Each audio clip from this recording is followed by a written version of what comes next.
Bom dia a todos. Que a paz de Jesus esteja presente em nossos corações. Inicialmente, gostaria de agradecer o convite da figura do Pérez, presidente da federação, pela oportunidade de trabalho e a confiança. Também agradecer a todas as pessoas responsáveis pela URI, pelas casas espíritas, que torna esse evento possível. Gostaria também de parabenizar os pais. E o que o Décio disse ontem e hoje me lembrou a questão 582, que pergunta se a paternidade é uma missão. E a resposta, sim. Principalmente porque nós devemos levar o nosso filho até Deus. E lá no Evangelho, ele diz assim: espíritas, compreendei o vosso papel no universo.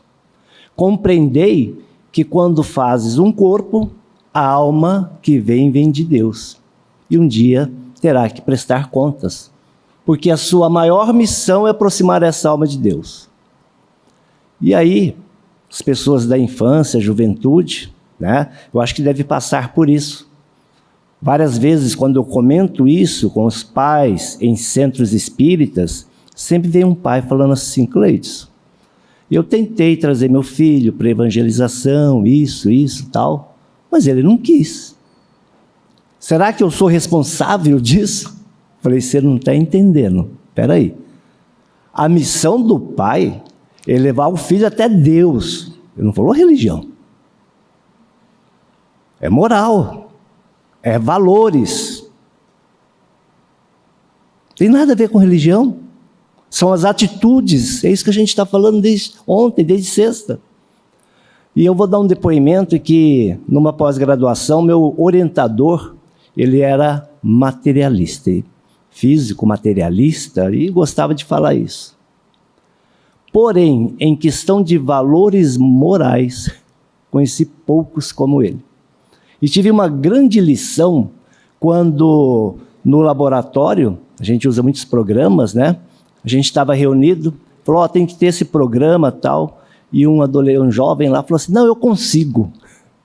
Entenderam? Eu consigo, né? Piratão. Eu consigo. Ele levou e deu uma aula de moral. Chegou e falou: está aqui a chave da minha casa, está aqui a chave do meu laboratório, você pode usar quando quiser. Mas isso eu não admito. Dai a César o que é de César. Dai a Deus o que é de Deus. Não precisávamos nem falar em religião, podíamos falar em Kant. Toda vez que tomamos uma atitude, se isso for uma atitude natural, dá o direito de todos fazerem simultaneamente. Então, quando eu vou fazer uma coisa, dá o direito de todos fazerem simultaneamente. Está falando de religião? Não. Está falando de valor.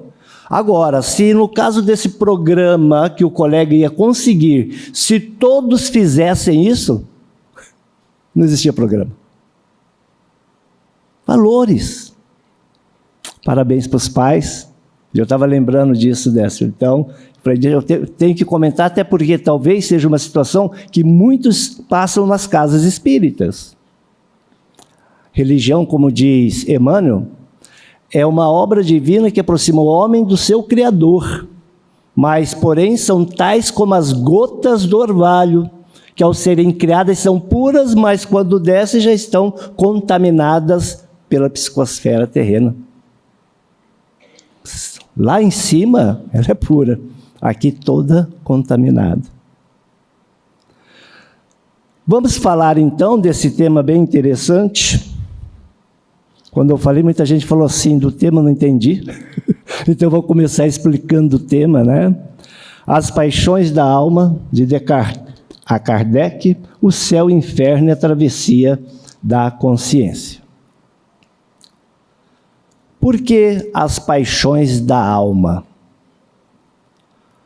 Num dos maiores sermões que tivemos no planeta Terra, o maior com certeza, foi o Sermão da Montanha, aonde Jesus nos mostra toda a valorização do ser humano, do planeta e a nossa relação para conosco, para com o próximo e para com Deus. E durante esse Sermão da Montanha, Jesus nos ensina a orar. E nessa fase de ensinar a orar, fala exatamente como a questão 659 do Livro dos Espíritas, que fala o que é oração. Faz parte da adoração.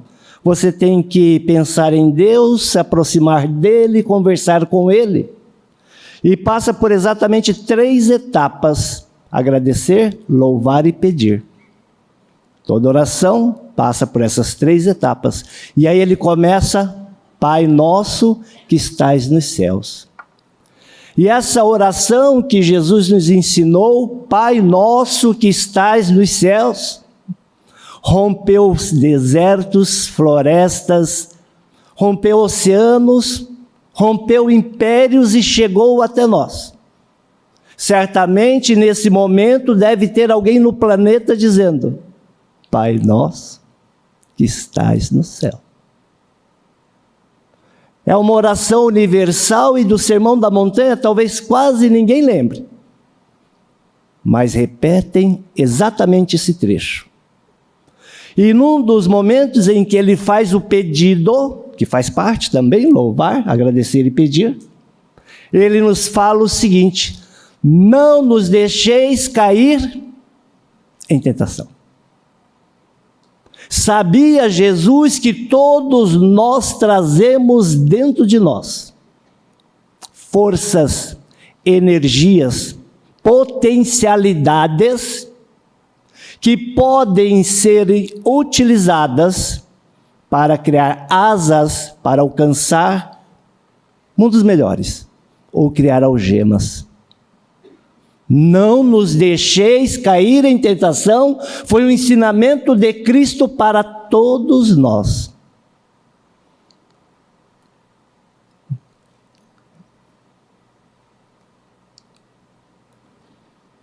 Tiago 1,14. Mas cada um é tentado quando atraído e engodado. Engodo, né? Enganado, pela sua própria concupiscência. Esse termo a gente quase não usa, né? Concupiscência. Aí eu coloquei lá o que significa. Anelo de prazeres sensoriais. Cobiça de bens materiais. Não nos deixeis cair em tentação. O que é tentação? É isso. Por isso que nós estamos hoje analisando estas tentações.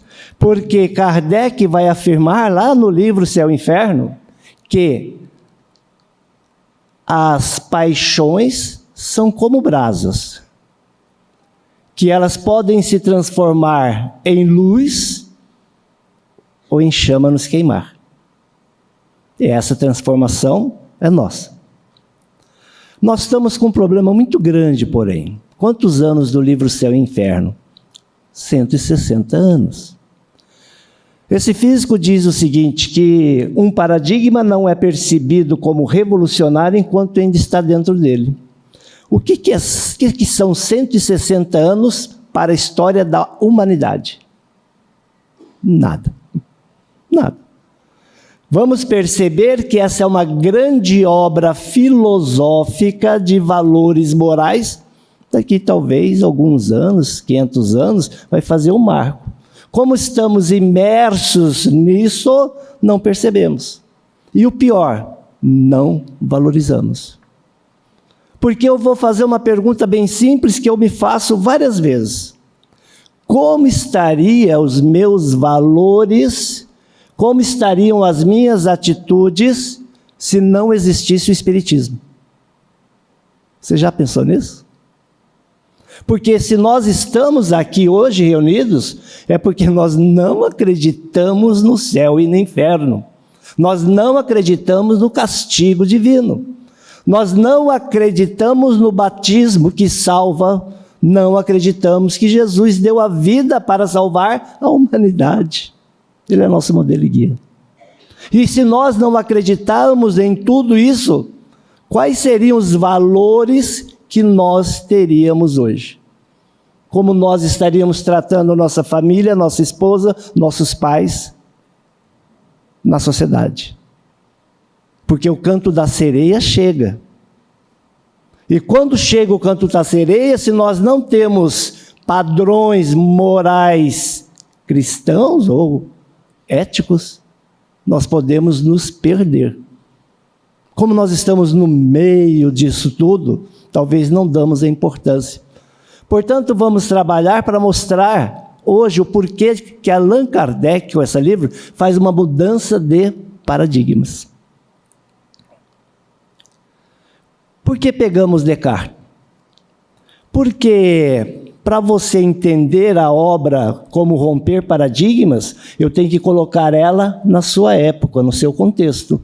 Quais eram as obras importantes e influentes antes de Kardec? Eu acho que todos conhecem René Descartes, pai da filosofia moderna, racionalismo, a lógica. Podemos dizer que a ciência hoje é o que é, após o discurso do método, após os ensinamentos de René Descartes. Chegamos onde chegamos pelas mudanças de paradigmas ao analisarmos as experiências. Qual a ideia, então, que René Descartes tinha de paixões? Ele se envolveu nesse tipo de assunto? Sim. Ele trocou correspondência com a Elizabeth, princesa da Boêmia, de 1643 a 1649, eram amigos.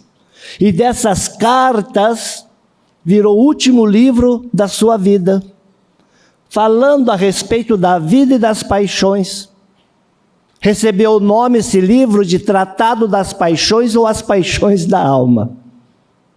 E ele começa dizendo exatamente dessa forma: vou explicar as paixões como um orador ou filósofo moral, mas como físico. Não usando dogmas, não usando o castigo da alma, não achando que a alma é corruptível, fazer lá, né, o que o Décio falou, não, eu sou isso, não. Ele vai analisar como um físico. E vamos entender aqui que físico para Descartes é aquele que estuda a natureza, que é o princípio da física. A física, no começo, hoje virou o que virou, essa coisa aí, mas a física, a origem dela é tentar explicar os fenômenos da natureza. Esse é o seu princípio. Então ele vai estabelecer esse estudo utilizando os fenômenos da natureza.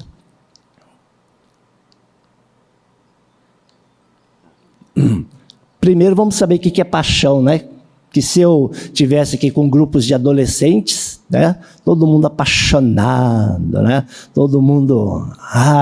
não é nada disso. Paixão são percepções, sentimentos e emoções da alma. A gente vai trabalhar bastante isso. Tá? Então, ódio, orgulho, amor, são paixões. Então, não é aquela paixão do adolescente, né? E depois nós vamos, nessa parte, a travessia da consciência, pegar um exemplo lá do céu e inferno. Pegamos os espíritos felizes para ter um bom exemplo, né? Que mau exemplo está cheio. Né? Basta olhar do lado, basta olhar para a gente, mau exemplo está por aí. Porém, bons exemplos. Tem lá os espíritos felizes. E eu selecionei o caso de Samuel Felipe. É um caso bem interessante para a gente analisar como que se faz essa travessia da consciência. Como que nós vamos sair dessas trevas para essa luz. Como transformar aquela brasa, ao invés do fogo que queima, na luz que ilumina. Ele conseguiu e nos dá a dica.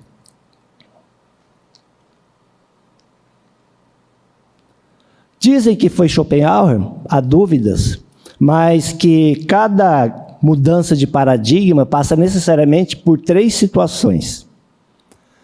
Primeira, é ridicularizada, depois criticada e depois aceita. Isso a gente vê ao longo da história. Por exemplo, a mudança da visão do geocentrismo para o heliocentrismo, a partir de Copérnico com Galileu. Galileu falava que não era o Sol que girava ao redor da Terra, e sim a Terra ao redor do Sol. Foi criticado, foi ridicularizado, preso, porque estava contra a ideia da igreja, ainda uma ideia aristotélica, lá do passado. Porém, o que fez a igreja ou o pensamento filosófico mudar? Evidências. Hoje, principalmente com James Webb, já vemos que o universo não está somente aqui na Terra, uma abóbada celeste, onde os planetas e as estrelas ficavam presas e tudo girando. Não está mais. Estamos com 2 a 3 trilhões de galáxias. A nossa é uma delas, Via Láctea. A Via Láctea com 200 bilhões de estrelas. Quem está girando em torno de quem? O Sol e o Sistema Solar está girando em relação ao centro da Via Láctea, que tem um buraco negro, girando ao redor, num período galáctico de 230 milhões de anos. Uma volta a cada 230 milhões de anos. O último momento em que a Terra está exatamente onde estamos agora, estávamos no período dos dinossauros, Jurássico, que a Terra está aqui. Viram que o entendimento, a evolução da ciência muda paradigmas. É só assim. E aí, o Sol, tem 2 notícias para vocês, uma boa e uma ruim. Qual que vocês querem primeiro? Vamos para ruim, né? Sabiam que daqui a 5 a 6 bilhões de anos, o Sol vai virar uma gigante vermelha e vai engolir talvez a Terra? Aí você deve estar pensando, daqui a 5, 6 bilhões de anos? Notícia boa, você vai ver. Somos imortais. Você vai ver. E aí estou pensando, aquela musiquinha, né? Oswaldo Montenegro, faça uma lista dos grandes amigos que você via há 5 bilhões de anos atrás. Quantos você vê hoje em dia? Faça uma lista dos valores, dos amores, dos desejos que você tinha há 5 bilhões de anos atrás. A gente assusta, não assusta? A gente assusta. Vamos fazer o seguinte, vamos marcar um encontro daqui, quando explodir a gente vai falar, vamos reunir, né? E o tempo? Não tem mais nada. Como é que se conta esse tempo? O Sol, a Terra girando? Agora, se nós pensarmos também na física quântica foi criticada. E sabe quem foi o maior crítico da física quântica? Albert Einstein. Tem uma frase dele muito conhecida, dizendo que, para Niels Bohr, para com isso, Deus não joga dados. E aí, Niels Bohr fala para Einstein, deixe de dizer o que Deus deve ou não fazer. Isso eu guardo muito para mim. Deixa de dizer o que Deus deve ou não deve fazer. Está parecendo Jó. Lembra da história de Jó? Lá no capítulo 38, quando Deus surge do redemoinho, fala mais ou menos assim para ele. Onde você estava quando eu criei o universo? Onde você estava? Onde você estava quando eu criei essas galáxias, essas nebulosas? Onde você estava?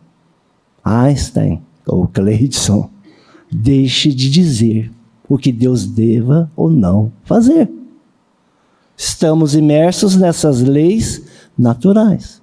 Falamos do grande e do pequeno. Darwin também foi duramente criticado. Teoria da evolução da espécie. Hoje em dia também tem críticas. Tem um livro muito interessante, A Caixa Preta de Darwin, Michael Webb, onde ele fala que a bioquímica, à medida que a física foi aumentando os instrumentos ópticos, que começa lá com Galileu, que começa a olhar que o olho dos insetos é complexo.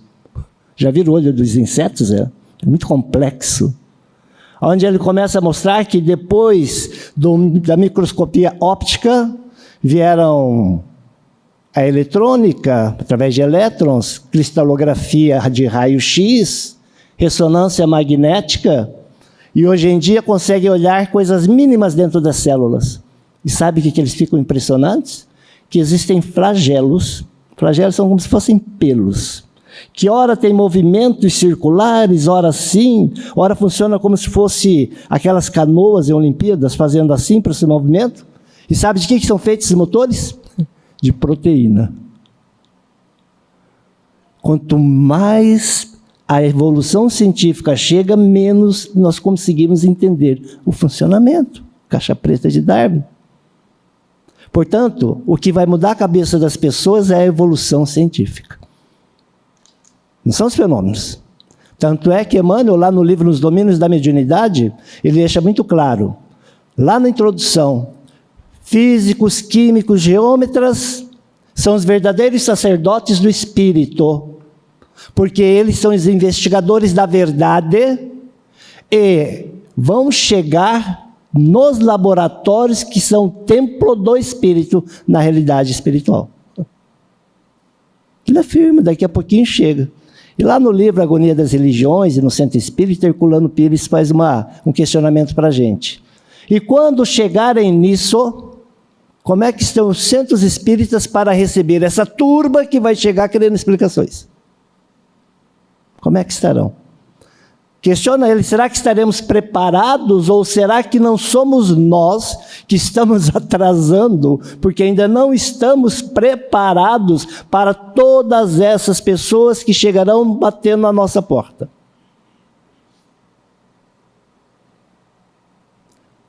Portanto, quando falamos das casas espíritas, às vezes fala assim, Cleides, você viu que está diminuindo, não sei o quê? E tem gente que fala, vem cá, Cleides, será que vai acabar a doutrina espírita? Aí eu respondo assim, será que alguém acaba com a lei da gravidade? Será que alguém acaba com as leis do eletromagnetismo? Gente, a doutrina espírita é feita de leis naturais. Das leis naturais. Portanto, Deus, nossa base, Deus, acaba com Deus. Pluralidade dos mundos, comunicação entre o plano encarnado e desencarnado, reencarnação, tem como acabar. Pode mudar de nome, mas acabar não. É lei natural, ninguém inventou, ninguém estava num escritório montando essa doutrina. Por isso que quando Kardec, utilizando da mediunidade, por isso que eu falei do universo grande e do pequeno. No universo grande nós temos a luneta, telescópio. No universo pequeno, os microscópios, para provocar revelação. O que é revelação? Aquilo que sempre existiu, só que nós não sabíamos. Revelação vem de tirar o véu. Sempre existiu. Ninguém criou nada. Kardec, utilizando a mediunidade, vai adentrar no plano espiritual. Sempre existiu. Ao entrar no plano espiritual, ele vai começar a fazer investigações, estado dos espíritos, como um verdadeiro biólogo, faz uma taxonomia, separa em categorias e deixa claro o que é o céu, o que é o inferno. E ele diz que tudo isso depende das nossas paixões. Agora, o que Descartes falava dessas paixões? Descartes falava exatamente o seguinte, na troca de correspondência com a princesa, falava assim, olha a pergunta dela, por que sofremos? O que são as paixões? Será que elas me dominam? E aí ele, que não tinha pensado nisso, começa a escrever a respeito das paixões. Troca de correspondência com a princesa. E aí ele separa as paixões em 6 tipos principais. 6. As outras são derivadas delas. Admiração, ódio, amor, desejo, tristeza e alegria. Essas são as 6 paixões básicas para Descartes. Ele usa a primeira parte para demonstrar através do corpo físico, gerando essas sensações, e aí começamos a diferenciar, sensações é do corpo, do sensório. Ao chegar na alma, virão emoções e sentimentos. Diz ele que a alma, quando recebe essas vibrações, ela é passiva, passione, daí vem paixão. Portanto, ao separar nessas 6 tipos, ele fala o seguinte, que o resto o quê? Derivação das outras. A última parte do livro ele vai explicando. Por exemplo, inveja seria a mistura do ódio com tristeza. Esperança, desejo com alegria. E assim ele vai catalogando. Mas você acha... Gente, o que eu vou mostrar agora é o seguinte. Será que somente pela racionalidade eu chego a alguma conclusão ou não? Só pelo racional. Será que só pelo racional, com tudo isso que ele criou, ele chegou a uma conclusão ou não? Tenta apostar agora. Daqui a pouco eu dou a resposta. Aí ele diz, o dualista, Descartes, que existe a coisa pensante e a coexistência, res cogito, res existência. Uma feita de material, outra imaterial. Um é corpo, outra é alma. O corpo é uma máquina biológica. A alma é o espírito. E elas se comunicam através de quê? Como que algo que é imaterial se comunica com material? 1645, pela glândula pineal. Pela glândula pineal. Mais tarde, Missionários da Luz, né? André Luiz vai falar isso. E ele diz o seguinte, que o corpo sente, pela glândula pineal chega até a alma. E a alma pode reagir para chegar no corpo. E fica esse jogo de ida e volta. E aí ele começa a tentar explicar essas nossas emoções, essas nossas sensações, esses nossos sentimentos. Por exemplo, ele diz que a admiração é o que nos abre para o novo. E aqui, quando eu estava estudando isso, me deu abrir por novo, quer dizer, o que eu vou fazer com esse objeto? Cada um de nós faria uma coisa. Lembrei de uma história de Marie Curie. Marie Curie foi uma mulher, primeira pessoa a ganhar 2 prêmios Nobel, um de física e um de química. Ela trabalhou com polônio e rádio, com radioatividade. Uma mulher que dedicou a vida inteira para trabalhar com radioatividade, o que aconteceu com ela? Morreu disso. Não sabia como que era, deu sua vida para a evolução da ciência. Hoje em dia, né, Décio, quantas pessoas foram curadas através dessas técnicas que ela deu à vida? E ela com seu marido estava numa dessas recepções, né, fica famosa tal, e viam todas as mulheres e tal, aí no jantar ela conversando com o marido, falou assim, o marido falou, você viu tanto de joia que essas mulheres têm lá no lugar fino? Tanto de joia que elas têm? A resposta, vi, fiquei imaginando quantos laboratórios nós conseguiríamos construir. Admiração. Onde está meu coração? Salvar vidas. Quantos laboratórios nós conseguiríamos fazer? Aí ele diz que o ódio afasta, o amor aproxima, a alegria compensa, a tristeza alerta, e o desejo é o movimento. Mas ele vai além. Ele diz uma coisa bem interessante depois das suas...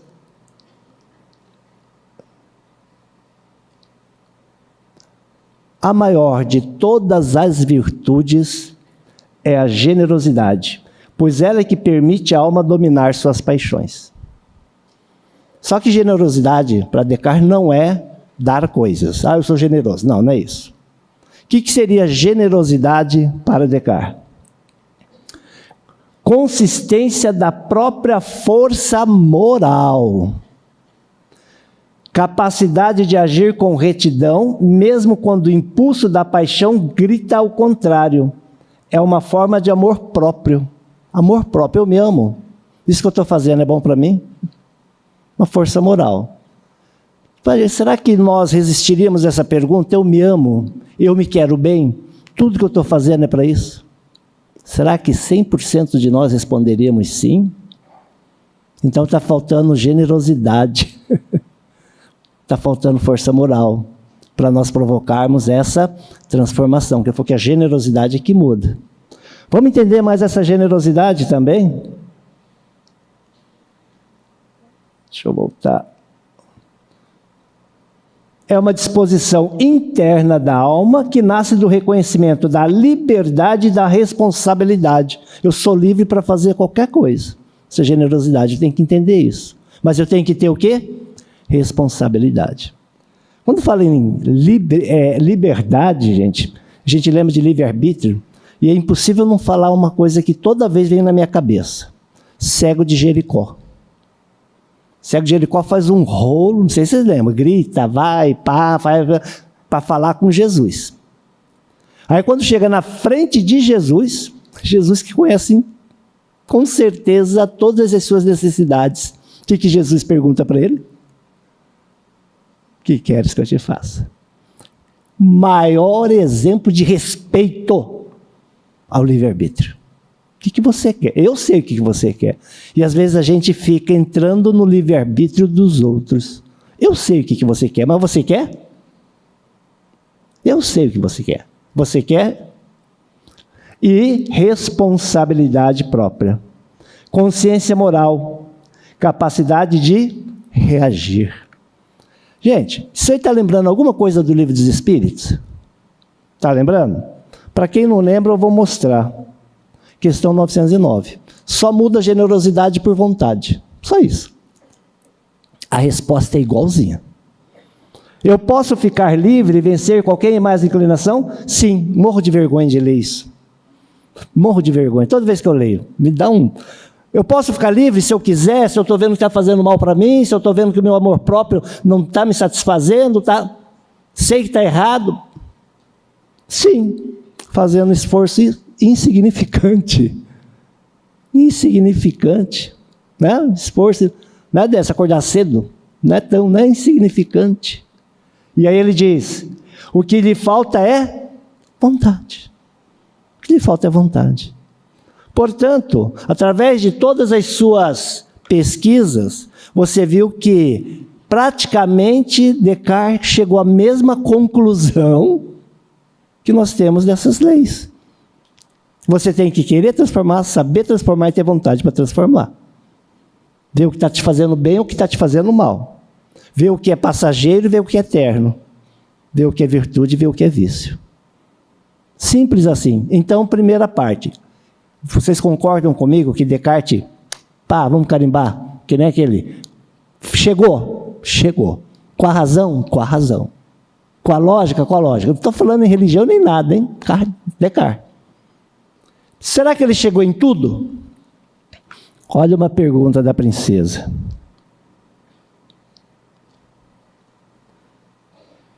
Como pode um Deus justo permitir que almas justas sofram?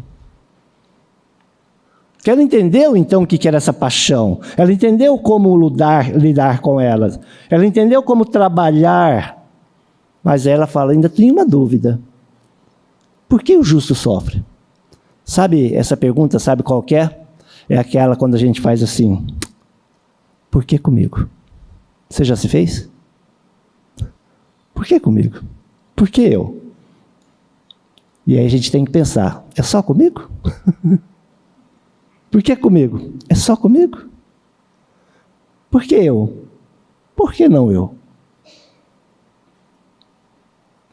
Francis Collins, no livro A Linguagem de Deus, decodificador do DNA, fala que o nosso DNA, ele é composto aí por letras, 4 letras, que tornam em torno de 3 bilhões de letras. Que se eu fosse ficar falando cada letrinha 1 segundo, dioturnamente, sabe quanto tempo eu levaria? 31 anos. E sabia que uma mudança nessas sequências é o que vai fazer com que nós tenhamos uma doença grave ou não. É sorte. Eu tive sorte, eu tive azar. Aí eu vou ter que repetir com a Einstein de novo. Deus não joga dados. Tive sorte, tive azar. 31 anos, gente. Está tudo ali fechadinho ali na célula. Nada dessa. Tudo ali fechadinho. Então, Descartes pensou, jogou a sua teoria racional. Disse o seguinte: é difícil compreender por que Deus permite que pessoas boas sofram. Esta é a pergunta de séculos. Jó, lá do Antigo Testamento, já questionava. Por que um justo sofre? Perdeu bens, perdeu filho, perdeu casa, perdeu saúde, estava ali no cantinho, quase que nu, pega uma telha, começa a coçar a cabeça, a mulher o amaldiçoa e ele diz: nu saí do ventre da minha mãe. Nu, vou voltar. Seja feita a vontade de Deus.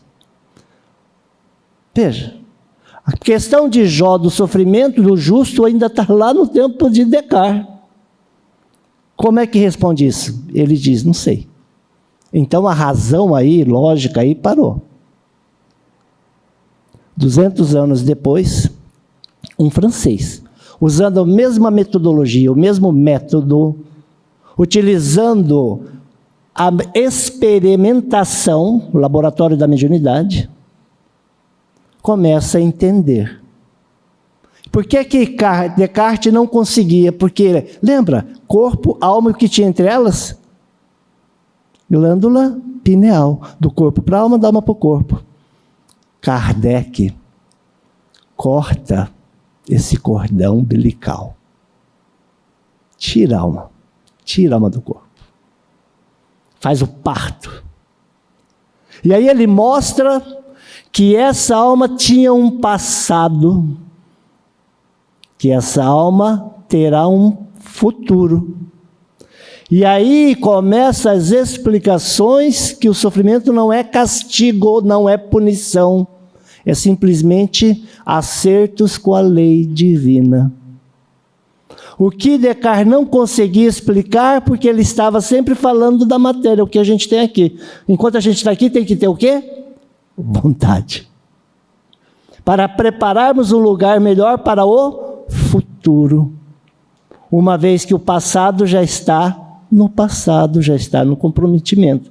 E aí vem aquela história: expiação, arrependimento, expiação, reparação. Essa é a justiça divina. Observem que a partir de agora nós vamos começar a ter as respostas. Os espíritos endurecidos, espíritos felizes, só dependendo do que eles fizeram com as suas paixões. Por que aquele sentimento inato, aquele problema todo?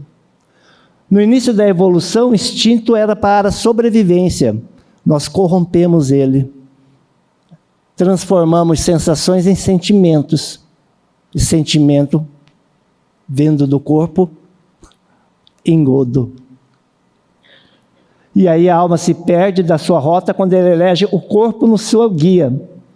E por isso acontece quando o prazer vira nela, quando a aparência vale mais que a consciência, quando a sensação disfarça o sentimento. E aí nós vamos ter que fazer alquimia, e a gente vai mostrar quem fez essa alquimia. Da carne que sente para o espírito que compreende, do prazer que passa para a virtude que fica, do corpo que deseja para a alma que ama. Olha que bela alquimia. E quem fez essa alquimia? Samuel Philip. Quem que ele era? Homem comum. Olha a característica dele. Não tinha destaque, não tinha aplausos, não chamava atenção, mas vivia as leis. Homem simples.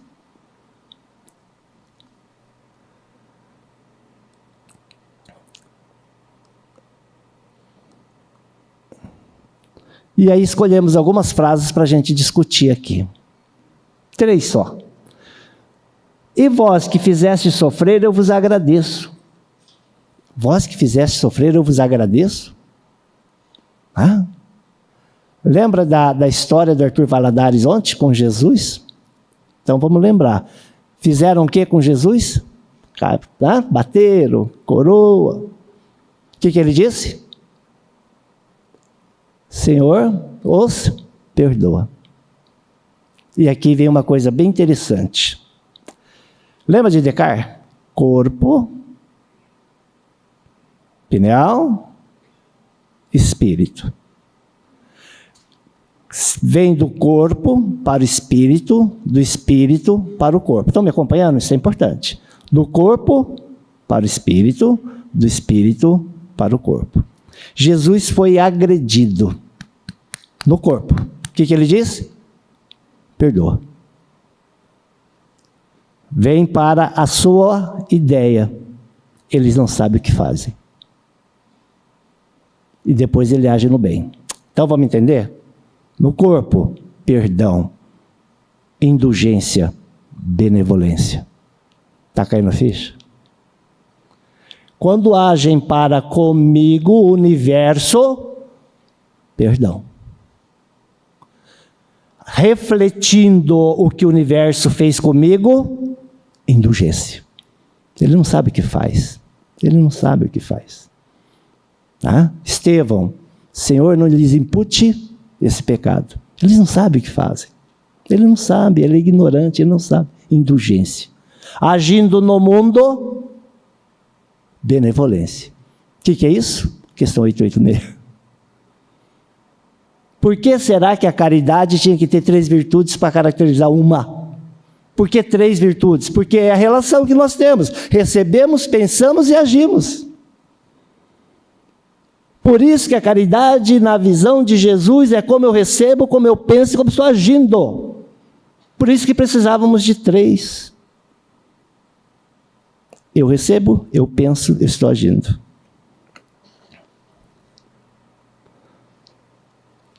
Sabeis quantas tribulações minha vida foi semeada? Nunca me faltou coragem na adversidade. Vamos lá, gente. Ele está comparando tribulações aí com o quê? Com semente. Desce agora há pouco falou. A dor é uma semente. A dor é uma semente. O que vai virar dessa semente? Pode ser sofrimento. Como pode ser libertação. Essa metáfora, minha existência, né? Quantas tribulações na minha vida foram semeadas. Vamos fazer uma comparação. Alguns peixes e alguns répteis, o sexo não é determinado geneticamente, e sim pelo meio ambiente. Muitos sabem disso. Então, se eu quero, por exemplo, peixes machos, eu deixo a água mais gelada, por exemplo. Se eu quero peixes fêmeas, eu deixo a água mais quente. O que determina o sexo desse peixe ou de alguns répteis não é o ovo, e sim o meio ambiente. Vamos comparar agora? Muitas sementes me foram semeadas. A dor cai na alma. E a semente é para todos. Para todos. O que vai mudar para crescer da semente? A nossa temperatura moral. Como é que eu estou? O que eu vou fazer dessa semente? O que eu vou fazer? O que está vibrando dentro de mim? É sobre isso que estamos falando.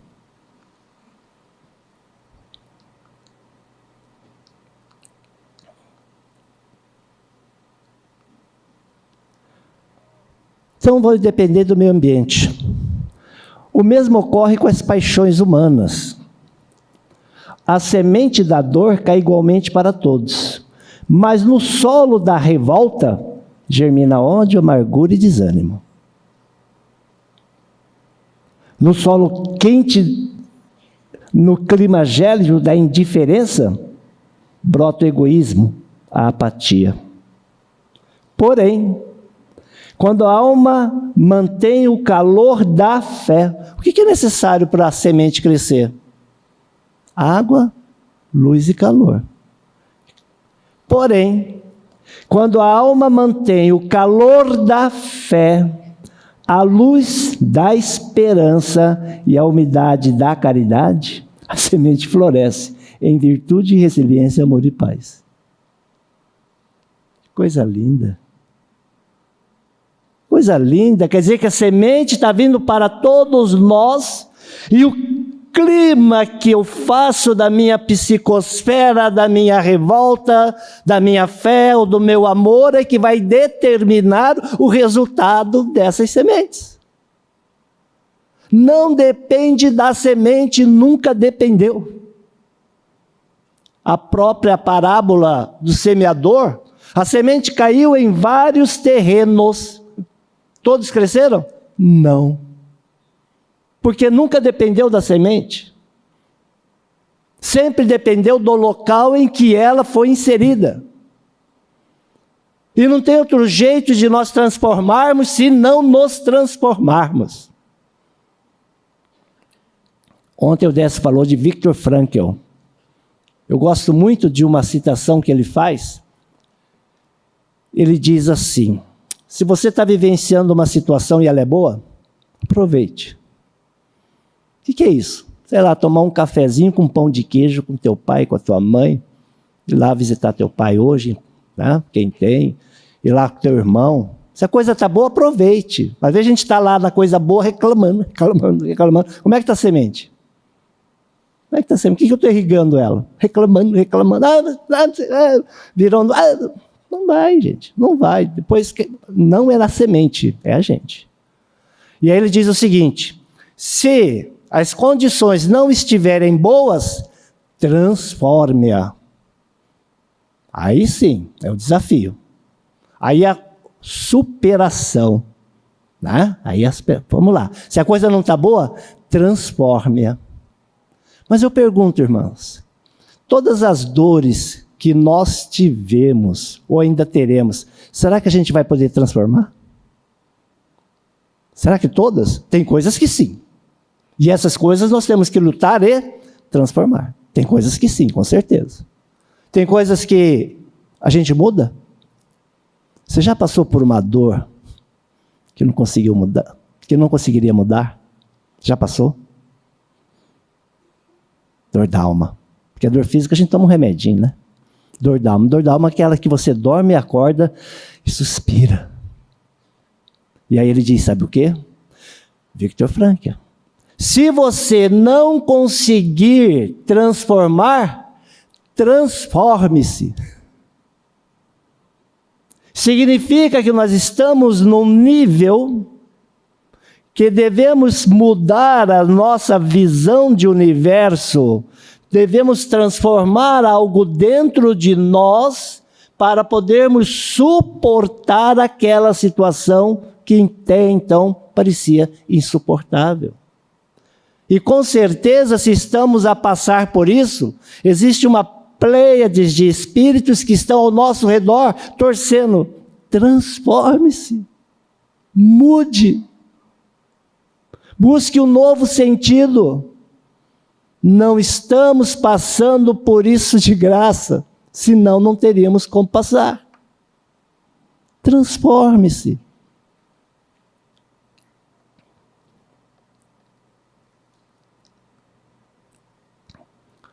Essa frase, também de Samuel Philip, desde o primeiro momento que eu li, eu tremi. Eu tremi. Dá uma lida aí. Ele passou por várias tribulações, várias vicissitudes, passamos aí algumas. Está lá no céu e inferno. Gente, cada história que tem lá, tremo só de pensar que por minha fraqueza, o que suportei teria sido sem proveito e teria que recomeçar. Não é só passar. Se por minha fraqueza, tremo só de pensar, que por minha fraqueza o que suportei teria sido sem proveito, teria que recomeçar. Então vamos aproveitar as oportunidades que nós estamos tendo e encarando. Teremos só em pensar. A reclamação, a revolta, não vai resolver, não vai ajudar em nada, né? Às vezes quando eu estou com aquela dor, com aquela meio chateado, sei, cada um tem o seu parâmetro. Sabe quem que eu lembro? Stephen Hawking. Talvez vocês não estão lembrando do nome, mas se eu falar a figura você vai lembrar. Era um físico que ficava numa cadeira de rodas, só mexia um dedo e transformou a cosmologia. E a gente não... Ai, tá aqui, eu acho que eu nem vou trabalhar mais. Teremos só em pensar que com a minha fraqueza. Então, todas essas oportunidades, todas essas nossas reclamações, vamos estar começando a reclamar, vai lá, pega o céu e o inferno, vamos ler. Vamos ler. E aí a gente vai ver, nossa, coisa aqui. Essa frase também achei ótima. E essas frases são, ele disse, ele cresceu. Como o irmão mais velho está falando, olha, você vai passar por isso também. Você vai ter a semente, o que você vai fazer? Não é verdade? Então vocês viram que Descartes, até um ponto ele chega, depois falta. E uma delas é fantástica, a pluralidade das existências. Senão nada se explica, não tem justiça. Por que desprezar? Ah, esse aqui é um quiz. Nome bonito, né? Um quiz. Eu vou fazer, deixei 3 pontinhos. Pode até agora falar com a pessoa do lado, para ver aonde que está, quem citou para quem. Você lembra? Olha lá. Por que desprezastes o minuto glorioso com o qual poderia ter comprado a hora interminável e radiosa da tua redenção na eternidade? Essa é outra frase também que quando eu li no livro... Primeiro, quando chegou nela eu já tinha chorado. Né? Aí eu só me restou emocionar. Estão lembrados? Quem para quem? Vou dar a resposta, posso? Fala de Jesus para pupulentos no livro Paulo Estevão. Lembrando que o senador, devido à doença da filha, estão lembrados da história, para quem não lembra?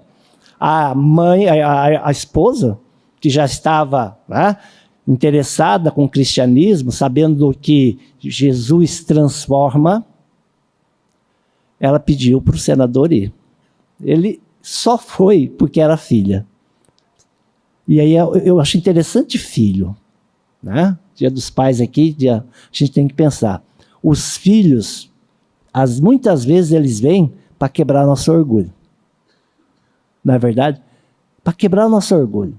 Porque as coisas acontecem conosco, a gente é endurecido, igual o porco espinho lá que falou. Mas quando acontece com nossos filhos, uau, a gente quebra. Página 82, diz o Silvio Maiolino. Há 2000 anos, exatamente.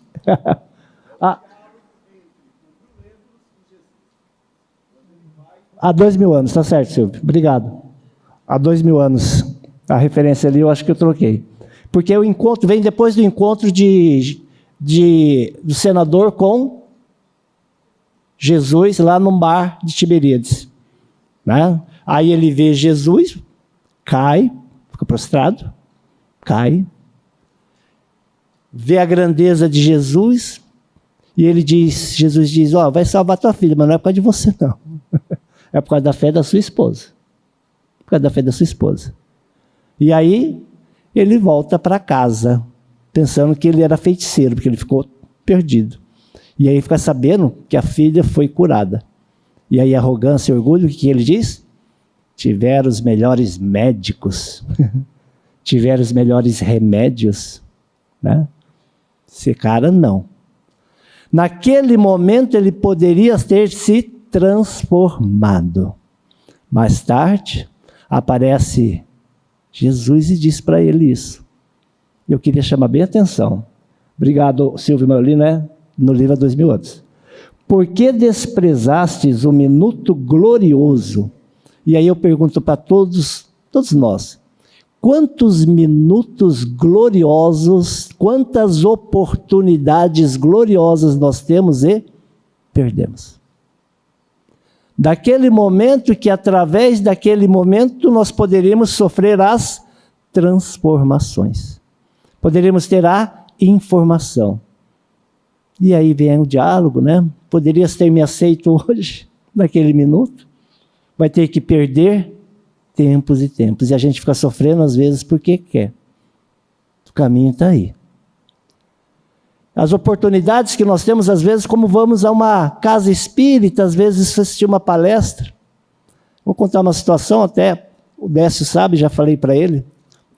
Eu estava em casa, minha filha ainda na faculdade, e aí uma amiga dela, que mora fora, vivia em casa. Acho que todo mundo já passou por isso, né? Quando você tem uma casa na cidade, uma faculdade, o pessoal, você vira tio e tia de tanta gente. Não é verdade? Vira tio e tia. E essa amiga nossa sempre ia em casa. Passava lá uns dias, família fora. E aí, segunda-feira era o dia de evangelização lá na nossa casa. E aí, a gente não negocia, né? Quando você crescer, você pode fazer o que você quiser, mas enquanto está aqui, vamos para a evangelização. Minhas filhas já nem questionavam. Ah, ela, tio, eu vou. Não, você vai. Ah, tio, não, você vai todo mundo, você vem aqui para tudo, você vai acompanhar a gente. Né? Pensei comigo, na próxima vez, então, não vem a segunda. Né? Segunda é dia de evangelização lá na nossa casa. Aí ela foi. E naquele dia o Décio tinha sido convidado para dar uma palestra a respeito de aborto. E ela assistiu. E eu sabia. Aí ela entrou, falei, e aí, vamos tio, não sei o que, tal. Foi faceira. Né? Voltou uma aula de evangelização. Uma aula. Vai explodir. Aí, quando ela voltou, sentou no carro. E aí? Vou falar o nome dela. E aí, o que você achou? Tio, o que é isso? Desconhecia. A responsabilidade, temos a liberdade, as consequências, que a vida continua, cortar aquele fiozinho, tem um passado, tem um futuro e tem consequências. Que é isso, tio? Não sabia. É a ignorância. Mas mudou? Mudou. E às vezes, né, a gente está fazendo uma coisa, uma palestra, não sabe que estamos transformando vidas. Às vezes a gente está numa aula de evangelização, conversando na multidão, sempre digo da palestra lá do século de Jericó. Onde que vem a resposta dele? Da multidão. Não, Cleiton, mas Jesus estava lá. Não, Jesus estava na multidão. E ele vai estar na multidão do nosso lado. Jesus não vai se materializar para resolver problema nosso. Mas ele vai mandar pela multidão. E não podemos perder esse minuto precioso que nós temos. Pode mudar, pode transformar. Podemos mudar a vida de outras pessoas com uma informação. E Jesus, no Sermão da Montanha, dizia, Senhor, nos ensinava, né? Senhor, não nos deixeis cair em tentação. Estava nos alertando para não cairmos na tentação de não fazermos o mal, não cair na tentação de atingir ou deixar os desejos da carne, não cair na tentação de prejudicar alguém para se dar melhor, ou talvez não deixar-nos cair na tentação de desacreditar no bem. Não cair na tentação de desacreditar no homem e na humanidade. De não cair na tentação de não ter a fé no momento da dor. Não cair na tentação de ouvir mais o material do que o espiritual. Que possamos todos nós lidarmos com essa briga interna, diz Vinícius Pedro Camargo, que o homem que vence a si mesmo luta muito mais do que aquele que vence reinos, porque os reinos são feitos mediante as dores dos outros, e a conquista de si mesmo é feito mediante o silêncio da dor da nossa consciência, das nossas lágrimas pessoais e individuais, nessa conquista de si mesmo, na luta do homem velho com o homem novo. Somos espíritos imortais. Nossa pátria é o universo. Nosso futuro é Deus, que reina na imensidão do cosmos. Muito obrigado.